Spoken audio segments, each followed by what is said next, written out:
اس کے بعد مفتی ہاشم صاحب ہیں، ایک دعوت اسلامی کے بڑے نامور، ہاں بزرگ استاد ہیں اب تو۔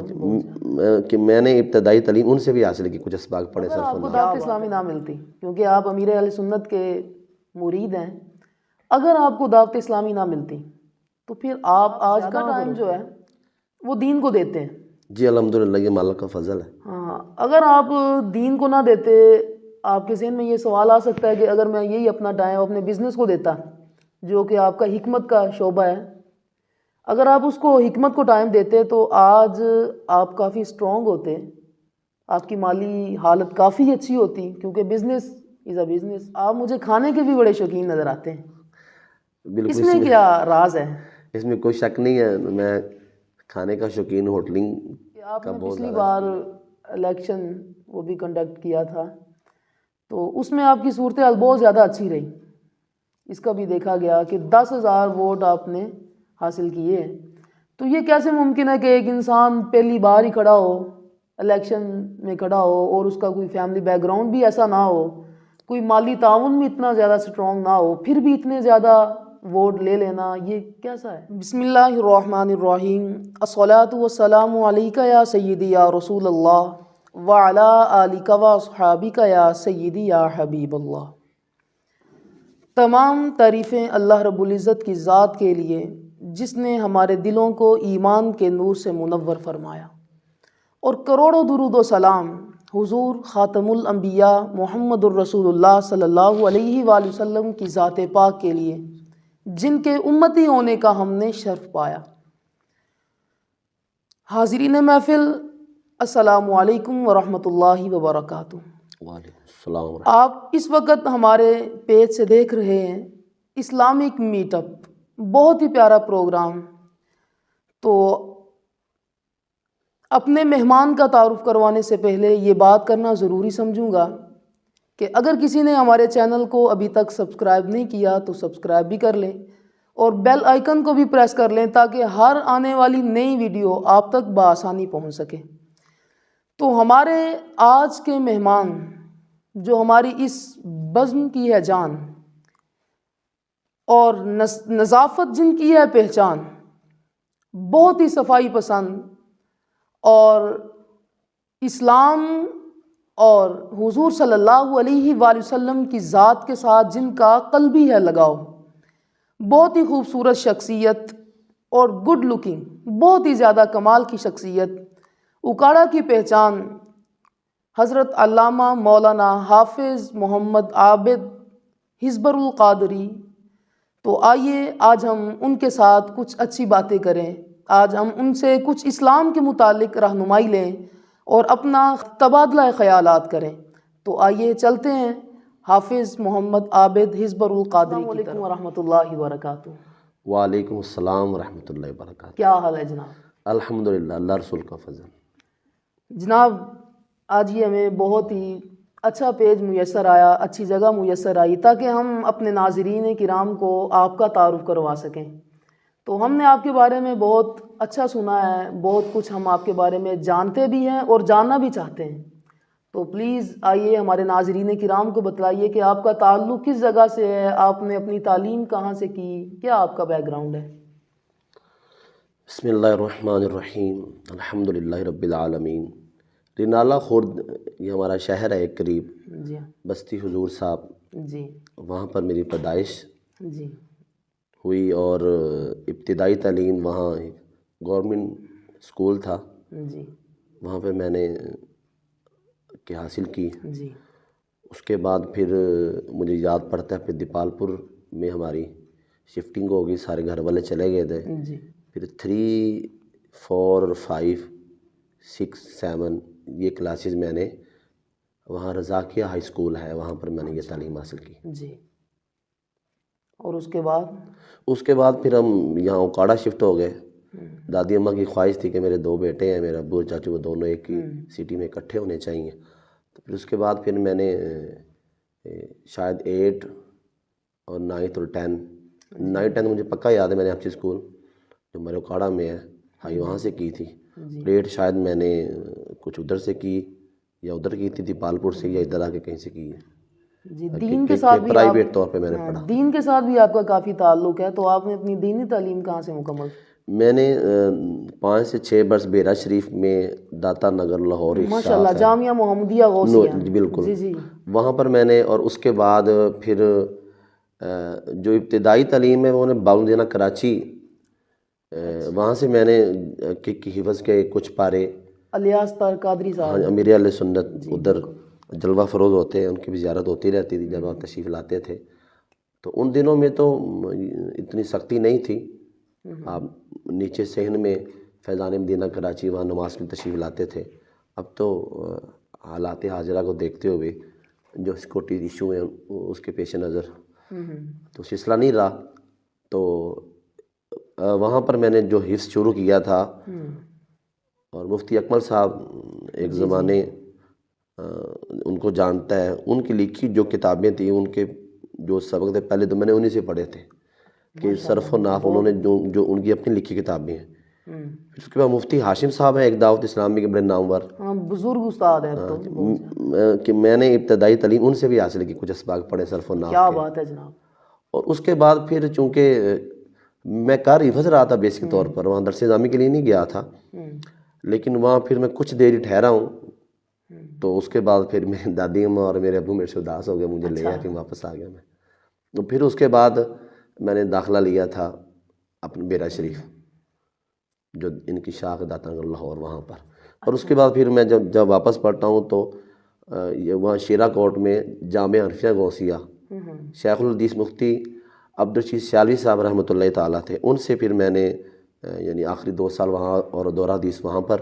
پھر اس کے بعد علامہ عطا بجالوی رحمۃ اللہ تعالیٰ کے پہلی کلاس کی جو سینئر شاگرد تھے شیخ الحدیث و تفسیر مفتی سید احمد چشتی سیالی اڈا گیمبر میں ان کا جی جی بالکل تھا مدرسہ. جی وہاں سے پھر میں نے کوئی 3-4 سال تو میں وہاں بھی جاتا رہا ہوں دن کچھ اسباق کے ساتھ آپ کا کافی لگاؤ ہے ماشاءاللہ. ان کی منطق وغیرہ یہ کتابیں بڑی ان کی مشہور تھیں، وہ اسپیشلسٹ تھے. پھر میں وہاں بھی 3 سال. اچھا علامہ صاحب، آپ یہ بتائیے کہ آپ کا سلسلہ طریقت جو ہے وہ کس کے ساتھ ملتا ہے؟ وہ میں چونکہ حضرت امیر اہل سنت قبلہ علامہ محمد الیاس طاہر قادری رضوی زیائی دامت برکات عالیہ کا آپ کے دستی حق پر بیعت ہوں، اور آپ کا سلسلہ قادریہ ہے. تو اس وجہ سے جو ہے سلسلہ قادریہ میں کہ میرا تعلق ہے، اور انہی کا سلسلہ پر ہم. اچھا، ایک بڑا سوال ہے میرا آپ سے کہ اگر آپ کو دعوت اسلامی نہ ملتی، کیونکہ آپ امیر اہل سنت کے مرید ہیں، اگر آپ کو دعوت اسلامی نہ ملتی تو پھر آپ آج کہاں پر ہوتے ہیں؟ اس میں تو کوئی وہ قومیں جو اپنے محسن کو یاد نہیں رکھتی ہیں تو وہ ان کی بقا نہیں رہتی. دعوت اسلامی بیسک طور پر میری دادی جان تھے، وہ مذہبی تھے بہت زیادہ، ان کا جو تھا میرے ساتھ لگاؤ وہ بہت زیادہ تھا. اس کی وجہ سے پھر میں ادھر آیا. پھر اس کے بعد چونکہ دیپال پور میں دو اسلامی بھائی تھے، مولانا اختر صاحب، اب تو وہ ماشاءاللہ المدنی ہو گئے، اور حسن بھائی ہوا کرتے تھے. میں کوئی بہت چھوٹا تھا جب میں کوئی 8-9 برس کا تھا، 4 کلاس میں تھا، تو اس وقت میں ان کی تربیت میں رہا. اور ہمارے گھر کے بالکل سامنے مسجد جامعہ چشتیہ مسجد آج بھی ہے دیپال پور خلیل آباد کمنگل نمبر 7 میں. وہاں میں جب تھا میں وہاں فجر کی اذان اور تقریباً ساری اذانیں دیا کرتا تھا، اور کہ نہ تہجد کی اذان بھی میں نے وہاں کافی مرتبہ دی اس عمر میں. اور اس کے بعد چھوٹی سی عمر میں آپ کے اندر یہ جی الحمدللہ یہ دادی اماں میری جو تھیں ان کا. اور اس کے بعد پھر دعوت اسلامی کا جو ماحول مجھے ملا، اور ان اسلامی بھائی کو زیر سایہ رہ کے، اس پر پھر میں نہیں بھول سکتا. اگر میں دعوت اسلامی کے یہ لوگ مجھے تربیت نہ کرتے، میں نہ ہوتا، تو آج شاید کہیں میں اچھی جگہ پر نہ ہوتا، کہیں اور ہوتا. حقیقی بات تو میں یہ سمجھتا ہوں کہ جس کو کامل مرشد مل جاتا ہے تو انسان کی زندگی کے اوپر، اس کے وجود کے اوپر اس کے اثرات ضرور مرتب ہوتے ہیں. جی الحمدللہ میرے شیخ کامل امیر اہل سنت بلا مبالغہ ایک مرشد کامل ہے، اور ان کی رہنمائی اور ان کی روحانیت کا جو سلسلہ ہے وہ میسر آتا ہے، رہتا ہے، اور اس کو ہم دیکھتے بھی ہیں، اور سلسلہ جاری ہے الحمدللہ. اور آپ طالب کس کے ہیں؟ طالب تو میں عرفان شاہ کا تھا، اچھا لیکن ان کے عقائد نظریات کے ہٹنے، چونکہ میں یہ سمجھتا تھا کہ میرے شیخ کامل سید نہیں ہے، جی تو سید کی سیادت کا فیض لینے کے لیے میں ان کا بیعت ہوا تھا، لیکن جب وہ یہ مسئلہ خطا پر جب وہ ٹریک سے اترے ہیں، اپنے قابلین کو چھوڑا، پھر میں نے ان کی بیعت کو توڑ دیا تھا۔ طالب اس کے بعد پھر میں کنز العلماء ڈاکٹر محمد اشرف حسن جلالی صاحب جی شرفو کا ہوا۔ ویسے کوئی ایسا روحانی بندہ، کوئی روحانی جس کے ساتھ آپ کی قلبی محبت آج بھی ہو، وہ کون ہے؟ وہ تو اپنے شیخ کامل سے ہی فرسٹ پرائورٹی، اس کے بعد قبلہ ڈاکٹر صاحب کی ذات ہے، جلالی صاحب کی ذات ہے۔ مجھے ان سے یہ نا آپ یوں کہہ لیں کریز کی حد تک کہ مجھے ان سے عشق ہے آپ ان کے سارے بیانات بھی سنتے ہیں؟ تقریباً۔ اچھا، آپ کا جو گفتگو کا انداز میں جج کر رہا ہوں وہ بھی انہی کے ساتھ تھوڑا بہت میل کھاتا ہے۔ جی ہو سکتا ہے جیسے آپ کہہ رہے ہیں۔ اچھا، پھر میں آپ ہمارے ناظرین کو یہ بھی بتانا چاہوں گا کہ آپ زیادہ ٹائم جو ہے وہ دین کو دیتے ہیں۔ جی الحمدللہ، یہ مالک کا فضل ہے۔ ہاں، اگر آپ دین کو نہ دیتے، آپ کے ذہن میں یہ سوال آ سکتا ہے کہ اگر میں یہی اپنا ٹائم اپنے بزنس کو دیتا، جو کہ آپ کا حکمت کا شعبہ ہے، اگر آپ اس کو حکمت کو ٹائم دیتے تو آج آپ کافی اسٹرانگ ہوتے، آپ کی مالی حالت کافی اچھی ہوتی، کیونکہ بزنس از اے بزنس۔ دیکھیے حالات حاضرہ میں تو اگر اس کو یعنی زمینی حقائق کو لیا جائے تو آپ کی بات ٹھیک ہے، لیکن اگر دینی پوائنٹ سے دیکھا جائے، توکل کے لحاظ سے، تو الحمدللہ آج بھی میں رزق حلال میرے پاس وافر ہے وہ تو جو کہ خدا کا اللہ دیا رب ہوا۔ العزت کے دین کو حاصل کرتا ہے، ایک ظاہری طور پر تو لوگوں کو لگتا ہے کہ بھئی یہ بڑا مشقت میں ہے، لیکن اس کو دل کا سکون اور ہر چیز کا میسر آنا وہ تو ہوتا ہی ہے۔ لیکن دنیاوی لحاظ سے میں بات کر رہا ہوں، میرے ساتھ اٹھنے بیٹھنے والے جتنے بھی حضرات ہیں، میرے دوست تین جو دوست ہیں، جو محبین ہیں، پیار کرنے والے ہیں، وہ اس بات کو بخوبی جانتے ہیں کہ شاید کبھی کمی انہوں نے محسوس نہ کی ہو، لیکن آپ کی جو بات ہے وہ جیسے میں نے شروع میں کہا کہ زمینی حقائق کو چٹرایا نہیں جا سکتا۔ میں بیسیکل میڈیکل کا اسٹوڈنٹ اچھا کہ ڈاکٹر بننا چاہتا تھا اچھا اور اس طرف چلا بھی تھا، لیکن ایک نیک آدمی نے میری توجہ اس طرف دلائی اور میں یعنی دین کی طرف آیا، اور یہ میرے لیے بہت ہی اچھا تھا۔ آپ جاب بھی کرتے رہے ہیں حکمت کے تھرو کسی طرح؟ جی میں ڈسٹرکٹ جیل اکاڑا میں میں نے 9-10 ماہ جاب کی ہے۔ اچھا، تو پھر اتنی بڑی جاب کو ٹھکرانا اور پھر دینی کام کی طرف آنا، یہ بڑا مشکل کام نہیں تھا یہ؟ پہلا سوال ذرا تھوڑا سا میں کلیئر کر لوں کہ اگر میں یہ ادھر جاتا یا حکمت کے یعنی اپنے دواخانے کے یہ جو یونانی ہے، جو میں نے میٹرک کے بعد 4 سال کا فالہ طب کیا، اگر میں اس کو کرتا تو یقیناً میں بہت سارا بظاہر جو مال دنیا کا وہ کما سکتا تھا، اور اب بھی جو میرا سورسز ہے وہ طبی ہے۔ اچھا، میں الحمدللہ 1 ماہ کی اچھی ارن کر لیتا ہوں، اس سے جو میرے پیسے آتے ہیں اور انہی سے میں اپنا گزر بسر کرتا ہوں۔ یہ تو بہت اچھی بات آپ نے کی، اور تمام علماء کے لیے یہ سبق بھی ہے جی کہ صرف علم کوئی حاصل نہ کرتے رہیں، ساتھ میں کوئی اپنا سائیڈ بزنس بھی رکھیں۔ ماشاءاللہ آپ بھی عالم ہیں، آپ کو بھی اس بات کا پتہ ہوگا جی جی کہ بہت سارے جو علماء ہیں وہ سارے اکثر بھی کتابوں میں آپ پڑھتے ہوں گے کہ وہ طبیب بھی تھے، جی بالکل۔ ان کو اس علم پر عبور حاصل تھا، اور اس وجہ سے میں نے کہا یہ ہونا چاہیے جس سے بندہ اپنا روزگار کمائے۔ دینی جو خدمات ہیں وہ فی سبیل اللہ ہی جاری ہیں الحمدللہ اب تک ہے۔ ماشاءاللہ بہت اچھی ہے، یہ تمام علماء کے لیے یہ ایک سبق ہے۔ تو میں آپ کی فیس ریڈنگ بھی کر رہا تھا تھوڑی تھوڑی سی، میں دیکھ رہا تھا کہ آپ مجھے کھانے کے بھی بڑے شوقین نظر آتے ہیں، بالکل، اس میں کیا راز ہے؟ اس میں کوئی شک نہیں ہے، میں کھانے کا شوقین، ہوٹلنگ کا بہت زیادہ شوقین ہوں۔ اب تو بہت کم ہو گیا سلسلہ۔ اس کی کیا وجہ ہے؟ بس اس کی کوئی وجہ نہیں، میں شروع سے نا آؤٹنگ کرنے کا مجھے شوق ہے۔ میں 24 گھنٹوں میں 1-2 گھنٹے میں ہمیشہ رکھتا ہوں، اس میں میں اپنی آؤٹنگ کرتا ہوں، اور کھانے پینے کے لیے کہیں نہ کہیں جاتے ہیں یا کوئی نہ کوئی دوست سے گھومنے کے لیے تھوڑا بہت، کیونکہ ہمارا جو کام ہوتا ہے وہ اس میں جسمانی تھکاوٹ نہیں ہمیں ہوتی، ہمیں ہوتی ہے ذہنی تھکاوٹ۔ جی بالکل، یہ ایسے ہی ہے۔ بیٹھ کے پڑھنے لکھنے والا کام رہتا ہے ہمیشہ، تو ذہنی تھکاوٹ جو ہوتی ہے وہ آپ کی تھوڑی ریفریشمنٹ ایسی ہو سکتی ہے جس میں شریعت کے ضابطے بھی بندہ برقرار رکھے، ٹکرائے نہ، اور اس کی آؤٹنگ بھی ہو جائے۔ اس لحاظ سے کوشش ہمیشہ کی ہے، کیونکہ جب بندے کو جسمانی تھکاوٹ ہوتی ہے تو پھر تو بندہ نہیں نکل سکتا۔ تو وہ تو پھر کہتا ہے مجھے بس لیٹنے دے، اور ہمیں چونکہ جسمانی تھکاوٹ نہیں ہوتی، ذہنی تھکاوٹ زیادہ ہوتی ہے، اس لیے پھر تو نکل۔ کھانے میں آپ کیا پسند کرتے ہیں؟ کھانے میں مٹن کا گوشت پسند کرتا ہوں، چھوٹا چھوٹا بنا ہو، وہ تو پھر عالم ہر ایک کی پسند ہے یہ۔ اور اس میں بھنڈیاں ڈلی ہوں یا کدو شریف ڈالے ہوں۔ اور ہوٹلنگ میں آپ باہر جا کر کیا کھانا پسند کرتے ہیں؟ مجھے گرمی پتہ چلا ہے کہ آپ باہر ریسٹورنٹ میں بہت زیادہ جاتے ہیں، دعوت ریسٹورنٹ اکاڑے کی شان ہے وہ بھی، آپ اس میں بہت زیادہ جاتے ہیں۔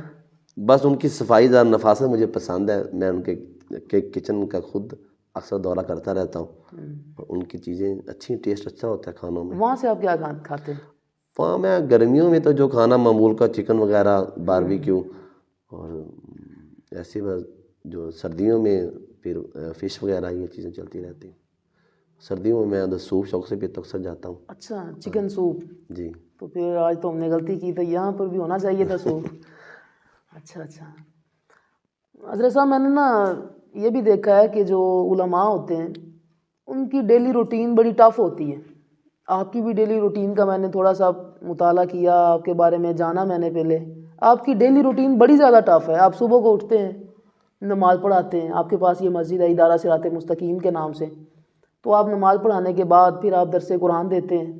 درس قرآن کے بعد آپ کا ہفتہ وار ایک سلسلہ چلا ہوا ہے، اور شاید میں پڑھ رہا تھا اس بارے میں کہ 643واں ہفتہ وار درس قرآن جو آپ دیتے ہیں وہ آپ کا شروع ہے، کنٹینیو کے ساتھ وہ جاری ہے۔ تو آپ کی ڈیلی روٹین، پھر ظہر کا وقت، پھر عصر کا وقت، پھر جمعے کی، تو آپ کی روٹین انتہائی زیادہ ٹف ہے۔ میں نے دیکھا اس بارے میں کہ آپ ایک خطاب کرتے ہیں 12:30 سے 1:15 تک، پھر 1:15 سے لے کر 2 بجے تک، پھر 2 بجے سے لے کر 2:45 تک، تو اس طرح کیسے میسر ہے، یہ کیسے ممکن ہے؟ دیکھیں، یہ اللہ تعالیٰ کی دی توفیق کے ساتھ، فضل کے ساتھ ہی سارے معاملات ہیں، انسان کی اس میں کوئی طاقت نہیں ہے۔ مجھے تقریباً 15 برس کے راؤنڈ باؤنڈ ہو گئے ہیں کہ میں رات کو شاید کبھی بھی مکمل میں نے 2 گھنٹے آرام نہیں کیا۔ بڑا لمبا آرام کیا تو 1 گھنٹہ تقریباً، یا اس سے کچھ 1.25 گھنٹہ لگا لیں۔ کبھی طبیعت میں ذرا حالت ہو تو 1.5 گھنٹہ لگا لیں بس۔ تو یہ کیسے ممکن ہے علامہ صاحب؟ 8 گھنٹے سونا، 6 گھنٹے سونا، یہ انسان لیکن اس میں یہ کہ میں دن کو فجر کی نماز پڑھا کر، درس دے کر، کوئی نجی مصروفیات نہ ہوں، تو دن کو پھر میں تقریباً 3 سے 4 گھنٹے آرام کرتا ہوں ظہر سے پہلے۔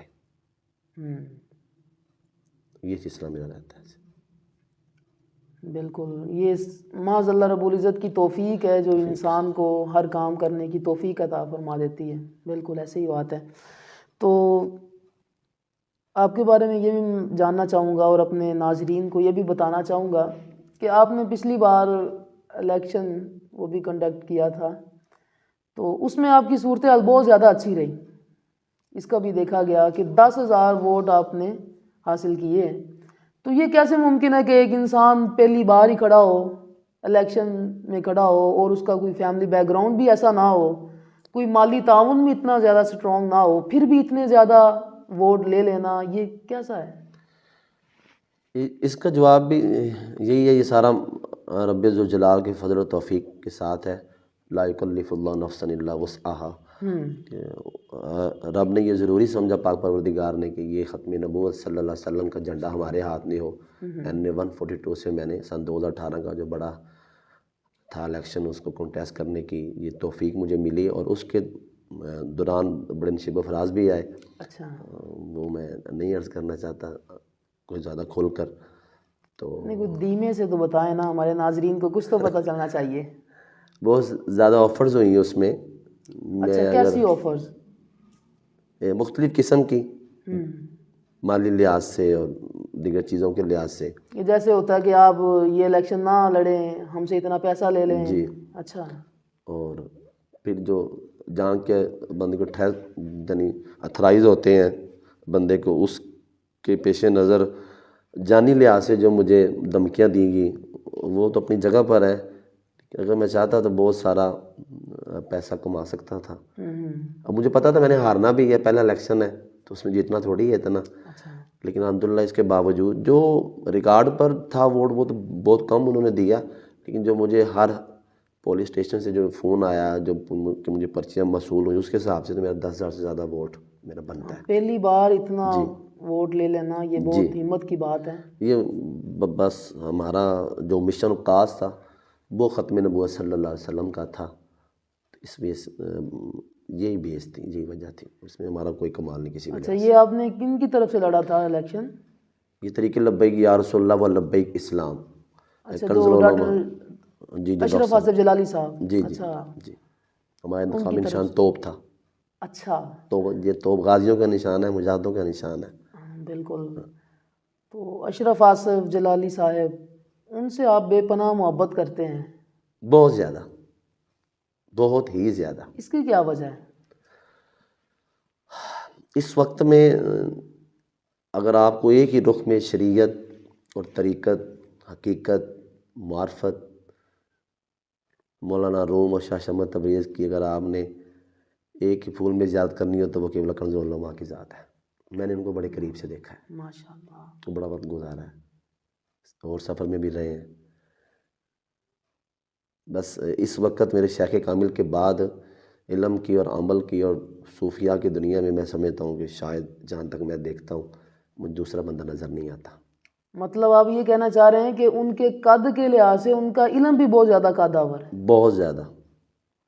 جتنا ان کا علم قداور ہے اتنا ہی وہ صوفیان تصوف میں جو ان کا مزاج ہے، وہ جب بندہ قریب ہوتا ہے اسے پتہ چلتا ہے کہ یہ تو بندہ مولانا نہیں، یہ تو صوفی بھی بہت بڑا ہے. ان کے بارے میں ایسی کوئی بات، خاص بات جو آپ کے نزدیک بہت زیادہ محبوب ہو، جو باقی ناظرین کو نہ پتہ ہو، جو سوشل میڈیا پر نہ آئی ہو، کوئی آپ کے ساتھ کوئی ایسا تعلق، کوئی ایسا گزرا ہوا خاص لمحہ، اس کے بارے میں آپ بتائیں ہمیں. واللہ کہ انہوں میں نا عاجزی بڑی ہے اور ان کی ساری بڑی ہے، ملن ساری بہت زیادہ ان میں. اور ہر وقت وہ کہ جیسے ایک گلاب کا پھول اپنی کومپل پہ تر و تازہ ہوتا ہے نا، وہ اپنے علم اور عمل اور تصوف کی دنیا میں ایسے تر و تازہ ہوتے ہیں. ان کی عبادت کا مقام وہ اس بات سے بھی ہم ملاحظہ کر سکتے ہیں کہ جب وہ جیل سے واپس آئے تھے تو انہوں نے کچھ کلمات ارشاد فرمائے تھے. جی، میں آپ کی زبان سے ضرور سننا چاہوں گا. وہ انہوں نے کہا زندگی میں میری کبھی کوئی نماز نہیں قضا ہوئی، اور دیگر انہوں نے اپنے جو سلسلے تھے بعد کے وہ سارے بتائے، لیکن وہ کہتے ہیں میرے 16 جمعات اس حکومت کے ذمے ہیں. اگرچہ قیدی پر جمعہ فرض تو نہیں ہے. جی جی بالکل، شریعت کا مسئلہ یہی ہے. لیکن اس کے باوجود ایک بندہ صاحب ترتیب ہو ہر لحاظ سے، وہ ہر لحاظ سے صاحب ترتیب تھے، اور اتنے بڑے راز شاید وہ ان کے بے ساختہ زبان سے نکلے دکھ کی وجہ سے کہ مجھے حکومت وقت میں جمعات نہیں ادا کرنے دیے جیل کے اندر. نمازیں تو وہ اپنی ادا کرتے رہے، کہ وہ ہر لحاظ سے شروع سے لے کے آخر تک شاید اس میں وہ پوری وضاحت نہ کر سکے، لیکن ان کے لفظوں سے یہ وضاحت ملتی ہے کہ وہ کمال کے صاحب ترتیب آدمی تھے. مجھے بھی آپ سے مل کر، اور یقیناً ہمارے ناظرین کو بھی بہت زیادہ مسرت اور خوشی کا اظہار وہ کر رہے ہوں گے کہ آج کتنی روحانی شخصیت اور کتنی خوبصورت شخصیت جن کو آج ہم نے متعارف کروایا. یہ آپ کی اعلیٰ ظرفی ہے. میں کوئی روحانی سلسلہ کوئی میں ذاتی طور پہ کچھ بھی نہیں ہوں، اور کچھ باتیں آج جو میں نے یہ شاید آپ کے سوالات پر پوچھنے پر بتائی ہیں، یہ اگر آپ نہ پوچھتے تو شاید یہ میرے دل میں رہتی ہوں، یہ زیادہ بہتر تھا شاید. لیکن چونکہ مجھے کوئی اتنا اندازہ نہیں تھا خاص کہ آپ مجھ سے ایسے سوالات بھی کریں گے، شاید میں اس کی کوئی پہلو دے کرنے کی کوئی ایسی صورت بنا لیتا کہ جواب بھی ہو جاتا اور بات بھی کور ہو جاتی. اب فی البدی سوال پوچھنا، اس کا جواب دینا میرے جیسے کام علم اور کام عمل آدمی کے لیے بڑا مشکل ہے. اللہ پاک آپ کو جزائے خیر دے کہ آج آپ ہمارے پروگرام میں تشریف لے کر آئے. بہت ہی اچھا محسوس ہوا. اگر آپ چاہتے ہیں کہ ہم آپ کے ساتھ اسی طرح سے قائم رہیں اور آپ کو خوبصورت اور خوب سیرت علماء کی اور مختلف افراد کی زیارت کرواتے رہیں، تو پھر ہمارے ساتھ جڑے رہیے، ہمارے ساتھ بندے رہیے. تو اگلی ایپیسوڈ کا ضرور انتظار کیجیے گا. جلد ہی ہماری دوسری ایپیسوڈ کسی اعلیٰ شخصیت اور بہت بڑے عالم دین کے ساتھ ہمارے یہاں پر قائم ہوگی. اللہ رب العزت سے دعا ہے کہ وہ ہمارا یہاں پر بیٹھنا اپنی بارگاہ میں قبول فرمائے.